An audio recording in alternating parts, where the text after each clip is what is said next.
大家好，欢迎来到快乐手工。过年的时候呢，回我婆婆那儿搬出来这么一条裤子，挺新的。这裤子呢是我老公的，他20多岁时候穿的现在是指定是穿不进了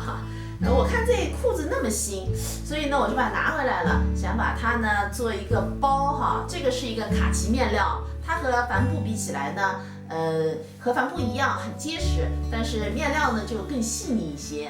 首先呢，我们来做内口袋材料的反面呢，我烫了60克的无纺衬，这个长度呢27厘米，宽24厘米。我们在反面搁上一块布用的双面胶，然后对折，用高温熨烫把2层的粘在一起。烫好以后呢，接下来我们离这条边1厘米画一个长方形，长方形的长15厘米，宽的1厘米。我们沿着中心线把这个长方形给剪开，两头呢剪成一个三角形。接下来呢，把这部分材料折过来，用熨斗烫住，然后准备一根17厘米长的拉链，把拉链的正面呢冲下，搁在这儿翻到正面，咱们车一个框。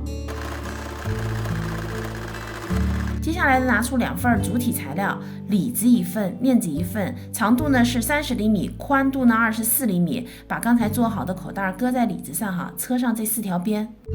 口袋车好以后呢，咱们还是用双面胶把里子和面子粘在一起。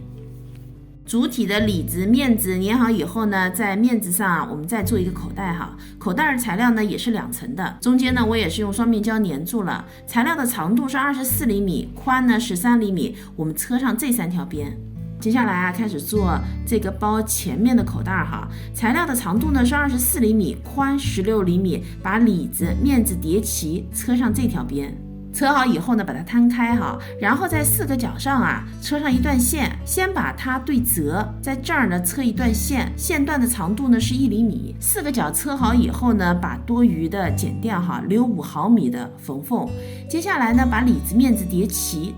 在这儿呢车条线。现在这条线呢车好了，那接下来呢，我们拿出这个主体材料，我们把这个前片呢搁上去搁的时候呢，我们发现这儿自然就会有一个圆弧我们整个车一圈，这边呢也是车成圆弧的样子。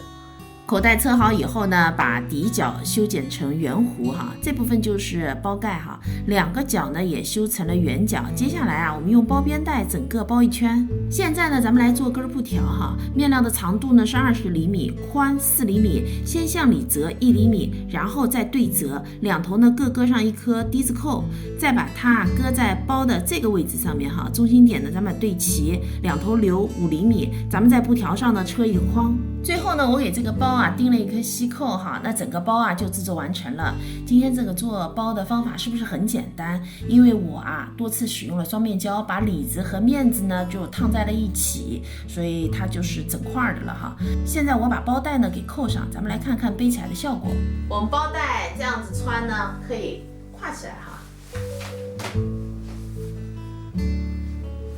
那我现在再换一根短的包带我看看效果。短包带穿在这一端，那我们呢就可以变成一个手拿包了，是不是挺有趣的这期视频内容呢就是这些了，感谢您花宝贵的时间来看我的视频，记得要帮忙点赞哦。咱们下期再见。